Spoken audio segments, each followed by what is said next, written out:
Mohon dukungannya untuk channel ini terus berkembang dengan cara subscribe, nyalakan tombol notifikasi. Terima kasih. Tuhan Yesus memberkati. Tuhan, kami percaya bagi Tuhan tidak ada yang mustahil. Ketika Tuhan memerintah, maka semuanya jadi. Ketika Tuhan berfirman, maka semuanya ada. Bahkan segala sesuatu yang sedang kami hadapi di dunia pada saat ini, kami percaya Tuhan tetap terlebih besar. Allah lebih berkuasa dari apapun yang ada di bawah kolong langit. Sebab itu kami tetap berdiri tegak di hadapan Tuhan, karena kami menaruh pengharapan kami di dalam nama Yesus. Makasih ya Tuhan, saat ini kami membuka hati, pikiran, telinga kami untuk diisi oleh kebenaran firman yang memberi hidup yang kekal. Berbicaralah Engkau, kami siap mendengar, pakai hamba-Mu. Singkapkan rahasia firman-Mu, biarlah kami mengerti sehingga kami hidup. Makasih ya Tuhan, berbicaralah Engkau, kami siap mendengar. Di dalam nama Tuhan Yesus kami berdoa, haleluya, amin. Puji Tuhan. Injil Markus pasal 4 ayat yang ke-35 hingga ayat 41. Saya akan membacakan, Bapak Ibu bisa menyimak, memperhatikannya baik-baik. Demikianlah firman Tuhan. Perikopnya mengatakan angin ribut diredakan. Pada hari itu, waktu hari sudah petang, Yesus berkata kepada mereka, "Marilah kita bertolak ke seberang." Mereka meninggalkan orang banyak itu lalu bertolak dan membawa Yesus beserta dengan mereka dalam perahu di mana Yesus telah duduk, dan perahu-perahu lain juga menyertai Dia. Lalu mengamuklah taufan yang sangat dahsyat, dan ombak menyembur masuk ke dalam perahu sehingga perahu itu mulai penuh dengan air. Pada waktu itu Yesus sedang tidur di buritan di sebuah tilam. Maka murid-muridnya membangunkan Dia dan berkata kepadanya, "Guru, Engkau tidak peduli kalau kita binasa?" Ia pun bangun, menghardik angin itu dan berkata kepada danau itu, "Diam, tenanglah." Lalu angin itu reda dan danau itu menjadi teduh sekali. Lalu Ia berkata kepada mereka, "Mengapa kamu begitu takut? Mengapa kamu tidak percaya?" Mereka menjadi sangat takut dan berkata seorang kepada yang lain, "Siapa gerangan orang ini sehingga angin dan danau pun taat kepadanya?" Demikianlah firman Tuhan. Nah, Bapak Ibu yang dikasihi oleh Tuhan, ini adalah sebuah peristiwa yang pernah terjadi ketika Yesus ada di bawah kolong langit secara tubuh jasmani, secara kelihatan, bisa disentuh, bisa diajak ngobrol. Dan di mana pada saat itu, dalam nas yang kita baca ini, Yesus hendak berpindah dari tempat Dia berada pada saat itu ke tempat yang lain bersama murid-muridnya untuk memberitakan kerajaan Allah. Bahkan mereka harus menyeberangi sebuah danau sehingga tiba di tepi pantai Genesaret di Gerasa, di mana di situ Yesus mengusir setan dari seorang yang kerasukan setan. Nah, dalam peristiwa ini kita melihat bahwa Yesus dan murid-muridnya bersama di dalam satu perahu untuk pergi melakukan tugasnya sebagai pemberita Injil atau hamba Tuhan. Yesus bersama murid-muridnya dalam satu perahu untuk berjalan menyeberangi danau. Namun siapa sangka, bahkan tidak terpikirkan oleh murid-muridnya bahwa bersama Yesus juga akan ada musibah. Ada angin badai, bahkan dikatakan di sini ada badai, ada gelombang yang mereka hadapi. Jadi Yesus bersama murid-muridnya atau murid-muridnya bersama dengan Yesus di dalam satu perahu, namun perahu mereka itu mengalami masalah, yaitu dihadapi oleh badai dan gelombang yang begitu besar. Jadi kita melihat gambaran ini memperjelaskan tentang sebuah keadaan di mana orang yang ada bersama Yesus tidak serta-merta tidak ada masalah. Jadi ketika mereka ada bersama Yesus juga ada masalah yang mereka hadapi. Namun Bapak Ibu, ketika masalah itu datang, murid-murid Yesus dan orang yang ada di dalam perahu itu jadi panik. Panik, ketakutan. Ini dilihat dari cara mereka membangunkan Yesus. Mereka bilang apa? Guru, engkau tidak pedulikah kalau kita binasa? Jadi mereka sudah ketakutan dan panik. Namun ketika mereka panik seperti itu, Yesus bangun dan dia berkata kepada danau itu, diam dan tenang. Nah Bapak Ibu, ini adalah mujizat Yesus yang juga sangat terkenal, yaitu membuat badai dan danau itu tenang. Jadi perbuatan Yesus ini memberikan sebuah pernyataan bahwa alam pun tunduk kepada Allah. Amin. Jadi apapun yang terjadi di bawah kolong langit, khususnya masalah tentang alam, itu tetap ada di bawah kendali Tuhan kita. Yesus pernah berjalan di atas air. Dia sedang mengalahkan hukum gravitasi. Itu tetap ada di bawah kuasa Tuhan kita. Bahkan ada banyak mujizat lain yang Yesus kerjakan. Menghidupkan orang mati. Itu secara medis itu tidak mungkin. Namun Yesus pernah membangkitkan orang mati. Meskipun cuma 3 orang yang dia bangkitkan yang Alkitab tuliskan. Namun Bapak Ibu harus tahu bahwa peristiwa itu juga untuk memperlihatkan kepada kita bahwa Yesus juga berkuasa atas kematian. Sebab dia sendiri juga sudah bangkit dari kematian. Menyembuhkan orang sakit, bahkan berbagai macam penyakit. Jadi kalau saya gambarkan buat kita pada hari ini, karena memang bagi murid-muridnya waktu itu, mereka belum mengalami bagaimana Yesus membuat alam ini tunduk kepada dia. Ini peristiwa pertama yang mereka hadapi, di mana alam tunduk kepada Yesus. Tetapi bagi kita Bapak Ibu, kita sudah melihat banyak sekali mujizat, bahkan tidak ada satupun yang ada di bawah kolong langit yang tidak tunduk kepada Tuhan kita. Amin. Bahkan iblis atau setan pun tunduk dengan dia. Alam tunduk, sakit penyakit tunduk, kematian tunduk. Semuanya sudah Tuhan taklukkan.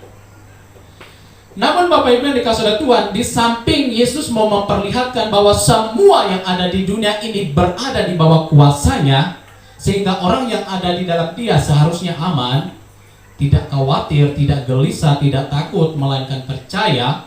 Di balik itu, murid-muridnya ini takut.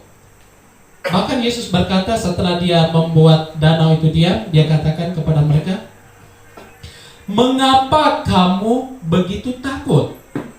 Mengapa kamu tidak percaya? Nah Bapak Ibu yang dikasihi oleh Tuhan, rupanya respon murid-murid ketika badai itu datang memperlihatkan bahwa sebenarnya mereka itu tidak percaya. Memperlihatkan sebenarnya mereka itu takut, padahal mereka ada bersama Tuhan Yesus. Tetapi mereka tetap ada rasa takut. Mereka tetap tidak percaya kepada Yesus pada saat itu.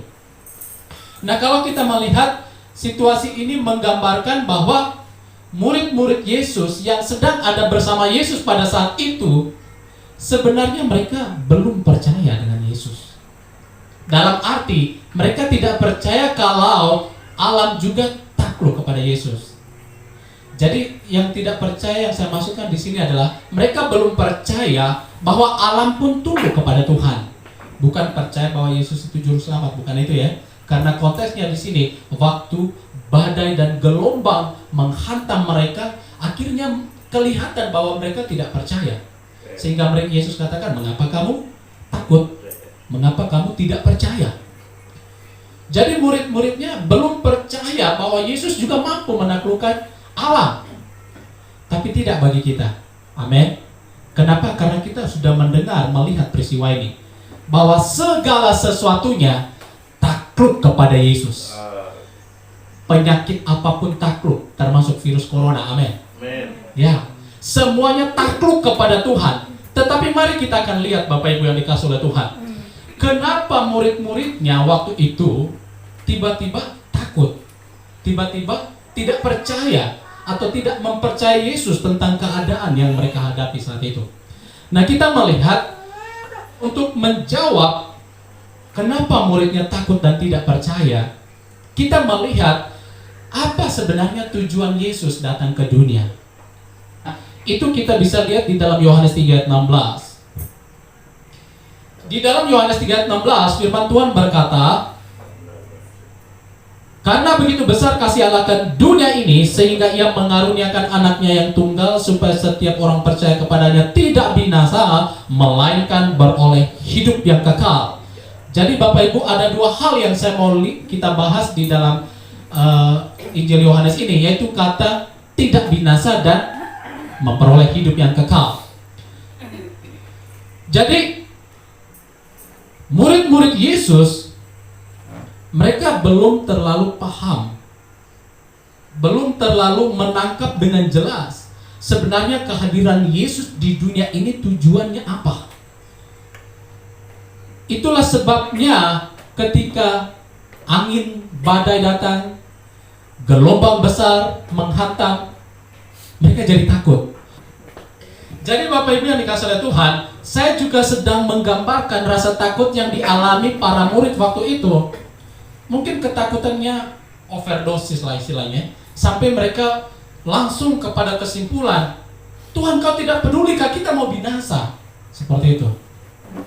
Tapi dalam nats ini saya mau Bapak Ibu tidak boleh seperti itu. Amin. Karena mereka waktu itu belum mengalami, belum melihat bahwa Yesus juga bisa menaklukkan itu. Kita kan udah tahu peristiwa ini. Amin. Jadi kalau ada badai, masalah hidup, tekanan dalam rumah tangga apa, ingat, Yesus berkuasa atas semua itu. Amin. Jadi kita tidak bilang, aduh Tuhan, mau binasa sudah. Jangan. Mati aku, jangan. Itu perkataan para rasul waktu itu, karena mereka belum melihat bahwa sebenarnya Yesus juga berkuasa atas itu. Nah, ini yang saya maksud kita perhatikan. Namun lebih daripada itu, Bapak Ibu yang dikasihi oleh Tuhan, saya mau kita melihat sebenarnya apa tujuan Yesus datang ke dunia sehingga murid-muridnya takut. Maksudnya takut dengan badai. Nah, ini yang mereka belum lihat. Kita lihat kata tidak binasa dan hidup yang kekal. Inilah tujuan Yesus datang ke dunia, yaitu supaya manusia itu tidak binasa. Nah, kita belajar dulu kata tidak binasa itu sebenarnya apa. Nah, kata binasa khususnya dalam bahasa Yunani itu apoletai, bentuk pasif dari masa depan kata apolumi. Jadi kata binasa di dalam Yohanes 3 ayat 16 itu bahasa aslinya apoletai, bentuk pasif atau menerangkan tentang situasi masa depan, yaitu masa depan yang menghancurkan, membinasakan.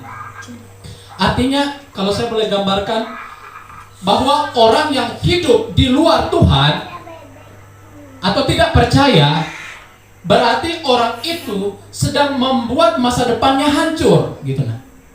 Jadi kata binasa di dalam Yohanes pasal 3 ayat 16 dikatakan barang siapa percaya tidak binasa, yaitu orang yang tidak percaya itu orang yang sedang hidup membuat masa depannya hancur atau binasa. Tetapi di sini dia katakan orang yang percaya itu tidak binasa, artinya orang percaya dia sedang hidup supaya masa depannya tidak binasa atau tidak hancur. Sekali lagi, kata tidak binasa atau kata binasa itu berbicara tentang sebuah kehidupan yang menghancurkan, membinasakan, yaitu masa depannya nanti binasa dengan gaya hidupnya sekarang. Tetapi firman Tuhan ini katakan setiap orang percaya tidak binasa, berarti orang percaya dia hidup supaya masa depannya tidak binasa, tidak hancur. Nah, itu kata binasa. Jadi kata ini tidak menunjuk kepada kematian jasmani, bukan. Jadi kata tidak binasa di dalam Yohanes 3 ayat 16 bukan binasa dalam hal jasmani. Nah, tetapi itu kebinasaan kekal yang dia mulai dari saat ini ketika tidak percaya. Sekali lagi, makanya Yesus katakan, kenapa kamu tidak percaya? Oke, jadi tidak percaya mendatangkan kebinasaan, yaitu kebinasaan di masa depan yang diakibatkan oleh hari ini. Apa terlalu rumit saya menjelaskannya? Oh, rumit ya. Jadi sekali lagi Bapak Ibu, tujuan Yesus datang ke dunia supaya manusia ini tidak binasa. Makanya dia harus percaya. Jadi kata binasa ini itu bukan berbicara tentang binasa secara jasmani, tetapi hukuman kekal yang mengerikan, seperti yang dikatakan dalam Matius pasal 10 ayat 28. Firman Tuhan berkata begini, dan janganlah kamu takut kepada mereka yang dapat membunuh tubuh, tetapi yang tidak berkuasa membunuh jiwa. Takutlah terutama kepada Dia yang berkuasa membinasakan baik jiwa maupun tubuh di dalam neraka. Jadi kita harus takut kepada Yesus. Amin. Karena Dia berkuasa baik atas tubuhmu maupun atas jiwamu. Dia berkuasa atas itu semua. Jadi di sini kita melihat bahwa kehadiran Yesus supaya kita tidak binasa suatu saat nanti yang diakibatkan oleh hidup ini. Makanya kita harus percaya. Yesus katakan, mengapa kamu tidak percaya? Terus kata hidup kekal. Nah, hidup kekal ini terjemahan dari dua kata Yunani, yaitu Zoe, Aionion. Zoe dan Aionion. Zoe yang dalam bahasa Indonesianya hidup atau kehidupan. Zoe itu artinya kehidupan. Sedangkan Aionion itu berbicara tentang selamanya, abadi atau kekal. Jadi kehadiran Yesus supaya manusia itu tidak binasa, tidak hancur hidupnya nanti, tetapi mereka mempunyai hidup selamanya. Oke? Jadi kehadiran Yesus ke dunia supaya mereka tidak binasa, dalam tanda kutip tadi bukan binasa jasmani ya, bukan mati jasmani, tetapi mati di kekekalan akibat tidak percaya mereka. Berarti dimulai sekarang. Makanya harus percayanya sekarang, bukan besok. Amin. Percaya Yesus harus sekarang. Jadi kata hidup yang kekal itu berbicara tentang hidup selamanya. Nah, kita lihat. Jadi hidup kekal itu adalah, atau hidup yang selamanya itu, hidup yang tidak binasa, hidup yang abadi, itu adalah karunia yang dianugerahkan Allah kepada orang percaya. Sekali lagi bahwa hidup yang selamanya itu, hidup yang abadi, hidup yang kekal itu adalah karunia yang dianugerahkan Allah kepada orang percaya.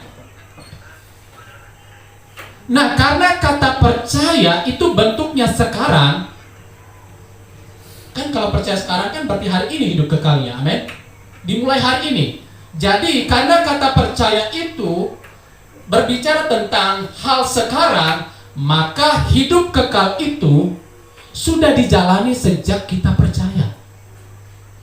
Jadi karena kata percaya itu berbicara tentang konteks sekarang, maksudnya konteks ketika percaya, berarti hidup yang kekal itu sudah dijalani dari sekarang, yaitu setelah kita percaya. Bukan menunggu masa depan setelah kita mati. Bukan begitu. Karena kebanyakan orang menganggap hidup kekal itu setelah kita mati.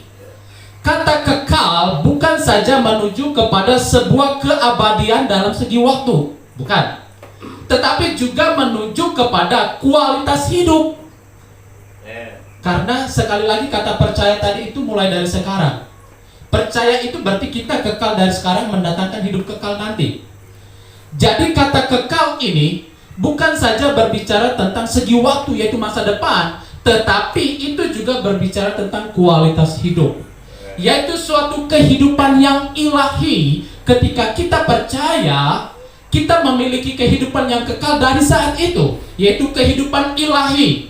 Kehidupan yang membebaskan orang dari kuasa dosa, kuasa iblis, kuasa sakit penyakit, bahkan membuat orang tidak takluk kepada hukum duniawi. Itulah hidup kekal. Jadi Bapak Ibu yang dikasih oleh Tuhan, kehidupan kekal yang diakibatkan oleh kedatangan Yesus ke dalam dunia. Sekali lagi bahwa hidup kekal yang diakibatkan oleh kedatangan Yesus ke dalam dunia itu adalah kehidupan yang dianugerahkan Allah bagi orang percaya. Dan hidup kekal itu tidak berbicara tentang nanti, tetapi setelah percaya. Setelah percaya itu berarti kita memiliki kehidupan yang ilahi, kehidupan yang bebas dari kuasa dosa, dari iblis, serta bebas dari perkara duniawi. tidak takluk lagi kepada hal-hal dunia. Nah, inilah tujuan Yesus datang ke dunia. Dan murid-muridnya waktu itu, mereka belum menyelami itu, karena memang perjalanan mereka baru mulai waktu itu. Itu baru start pelayanan mereka bersama Yesus. Mereka belum melihat banyak. Makanya Alkitab katakan, Bapak Ibu, berbahagialah orang yang percaya meskipun tidak melihat. Nah, murid-muridnya percaya kalau sudah melihat. Dan kita ini juga sudah melihat, karena ada sejarah, ada buku yang menulis itu. Berarti kita harus percaya, amin. Harus kita percaya. Jadi Bapak Ibu yang dikasih oleh Tuhan, jadi tujuan Yesus datang ke dunia yaitu supaya manusia memperoleh hidup yang kekal. Manusia tidak binasa, bukan kata secara jasmani, karena jasmani kita semua pasti akan mati. Tidak ada orang yang hidup terus secara jasmani, tidak ada. Pasti kita akan mati. Terserah matinya dengan cara bagaimana. Tetapi hidup kekal itu tadi berbicara tentang kehidupan kekal, yaitu kehidupan ilahi dari sekarang, kehidupan yang bebas dari kuasa dosa dari sekarang, dari kuasa iblis, serta tidak takluk kepada hal-hal duniawi. Dan muridnya tidak melihat itu, sehingga ketika gelombang besar, badai datang, mereka takut dan akhirnya tidak percaya. Makanya Yesus katakan, mengapa kamu takut? Bahkan dikatakan begitu takut, berarti ngeri ketakutan mereka waktu itu. Yesus bilang di sini, mengapa kamu begitu takut? Mengapa kamu tidak percaya? Jadi ini Bapak Ibu, jadi orang yang percaya kepada Tuhan Yesus, yaitu orang yang memiliki kehidupan ini. Jadi kesimpulannya adalah, kita harus berani mempercayakan Yesus, mempercayakan Tuhan dalam hidup ini. Mungkin ada badai, ada cobaan, ada tekanan, ada apapun yang kita hadapi, tapi kita harus tahu satu hal, bahwa tidak ada satupun yang ada di bawah kolong langit yang tidak tunduk kepada Allah. Semuanya tunduk, semuanya takluk, dan semuanya sudah dikalahkan. Bahkan maut sekalipun tidak sanggup menahan Yesus di lubang kubur. Tidak. Itulah sebabnya dari nas yang kita baca ini ada beberapa hal penting yang perlu kita sadari sebagai orang percaya kepada Tuhan. Yang pertama adalah kita harus tahu pasti bahwa Tuhan itu hadir supaya saya memperoleh hidup yang kekal. Dan hidup kekal itu di dalam waktu sekarang itu adalah kualitas hidup kita. Dia datang supaya kita memiliki hidup yang tidak takluk kepada dunia, tidak, yang tidak takluk kepada dosa, iblis, penderitaan, sakit, penyakit. Kita tidak takluk. Kenapa? Karena itu yang Dia berikan kepada kita waktu Dia datang. Tujuan Allah hadir ke dunia. Dan kemudian ketika itu yang kita miliki, itu yang kita pegang di dalam hidup sebagai orang percaya saat ini, maka di dalam kita menjalani hidup ini, sebagaimana awal tadi saya katakan, mereka itu tinggal bersama Yesus, tapi juga ada masalah. Jadi dalam kita menjalani hidup, terserah masalah itu datang dari berbagai penjuru mana. Satu hal yang kita perlu sadari, Tuhan bisa menaklukkan itu semua. Tuhan sudah mengalahkan itu semua. Jadi kalau kita melihat secara hati nurani, Yesus sendiri dalam konteks yang kita baca ini, bagaimana Dia betul-betul keras menegur mereka. Mengapa kamu begitu takut? Seolah-olah Yesus mengatakan, tidakkah kamu tahu bahwa dunia ini berada di bawah kakiku? Tidakkah kamu sadar bahwa apapun yang ada di bawah kolong langit itu tidak mampu menunjukkan batang hidupnya kalau aku ada? Mungkin begitu ya. Tidak ada. Jadi dengan kebenaran ini Bapak Ibu yang dikasih oleh Tuhan, ini adalah sebuah kebahagiaan, kemenangan bagi orang percaya. Karena Semua ini Tuhan tunjukkan kepada orang percaya supaya dia berjalan di dalam kemenangan setiap hari. Karena tidak ada yang mengalahkan Tuhannya. Tidak ada yang dapat menaklukkan Allah yang dia sembah. Sehingga apakah yang membuat kita ketakutan? Jadi murid-muridnya di sini ketakutan, Bapak Ibu. Ketakutan, panik, dan akhirnya imunnya turun, serang corona. Kalau kita kembali kepada teori yang ada saat ini berkembang, teori sekarang begitu, yaitu ketakutan berlebihan, imunnya turun, akhirnya virus mudah menyerang. Dan Tuhan sudah memberikan kita sebuah senjata dengan sebuah pengalaman yang memang nyata, bahwa tidak ada satupun yang ada di bawah kolong langit ini yang melampaui Tuhan. Bahkan dalam hal tubuh jasmani mereka, Petrus dan murid-murid yang lain saja, Allah tetap mengatasinya. Sehingga dia berkata, "Hei, diam!" Berkata kepada danau itu dan badai itu, dan semuanya itu jadi tenang. Nah, Bapak Ibu yang dikasih oleh Tuhan, memang terkadang masalah itu kelihatan lebih besar, lebih berbahaya, lebih menyeramkan. Dan akhirnya kita mengambil langkah yang bertentangan dengan iman kita sendiri. Akhirnya kita mengambil sikap, membuat keputusan yang tidak sejalan dengan apa yang Tuhan mau. Tidak perlu bahas tentang masalah corona, karena itu banyak orang yang membahasnya. Mungkin hanya masalah di dalam rumah saja, masalah hal sepele dalam rumah. Kita terkadang mengambil sikap yang tidak sejalan dengan apa yang kita imani. Dalam hal pekerjaan, dalam hal pelayanan, dan pergaulan, mungkin juga kita menghadapi hal itu. Tetapi hari ini saya mau kasih tahu kita satu hal, kita perhatikan baik-baik.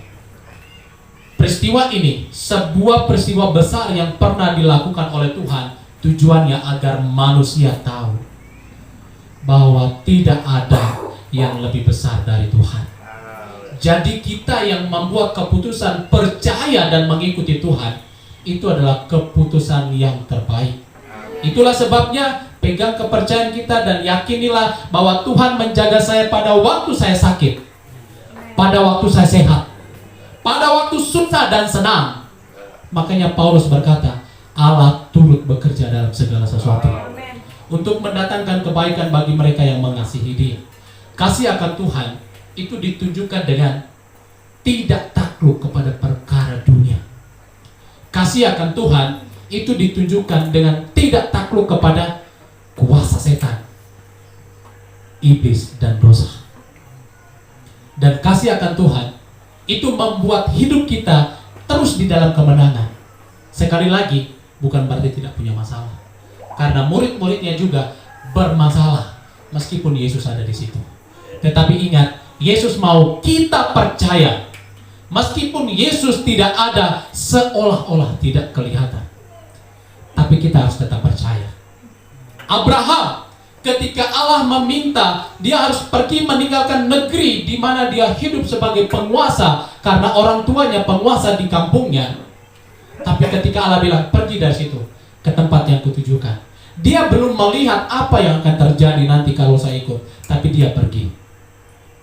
Dan kemudian anak satu-satunya yang dia miliki yaitu Ishak, ketika Allah katakan sembelih Ishak, dipersembahkan kepadaku, Abraham pun tidak pernah takut melakukan itu. Dia lakukan, bawa Ishak. Tapi Tuhan melihat itu, bagaimana Abraham itu percaya meskipun dia belum melihat mujizat. Jadi Bapak Ibu yang dikasih oleh Tuhan, inti dari kebenaran firman Tuhan yang saya mau bagikan hari ini adalah kita harus berani mempercayai Tuhan. Apapun keadaanmu, maka engkau akan melihat mujizat. Mari kita tundukkan kepala, kita berdoa. Bapa yang baik, terima kasih buat firman-Mu yang mengajar mendidik kami bahwa bersama di dalam dan percaya kepada Yesus, kami ada di tempat yang tepat. Kami telah mengambil keputusan yang benar kami telah membuat kesepakatan dengan hidup kami dengan kesepakatan yang benar. Terima kasih ya Tuhan buat firman-Mu yang mengajar mendidik kami supaya apa yang kami putuskan, lakukan, kerjakan di hari-hari ini, kami tahu bahwa di situ Allah turut bekerja. Apapun keadaan kami, kesulitan, tantangan, masalah, sakit, penyakit, masalah ekonomi, masalah keluarga, masalah hubungan yang mungkin kami hadapi, tapi kami tahu satu hal, Allah sanggup mengatasi itu semua. Terima kasih ya Tuhan. Itulah sebabnya kami terus rindu, kami terus mau dekat dan terus dekat kepada Tuhan. Sebab di dalam Engkau kami aman Tuhan. Terima kasih ya Tuhan buat firman-Mu. Hamba-Mu terbatas, namun hamba berdoa di dalam nama Yesus. Biarlah roh yang tidak terbatas terus berbicara kepada setiap kami. Supaya hidup kami terus ada di dalam kemenangan. Terpujilah Tuhan, kami bersyukur. Dalam nama Yesus kami berdoa. Amin. Jangan lupa subscribe ya channel YouTube kami. Subscribe itu gratis. Terima kasih, Tuhan memberkati. Shalom.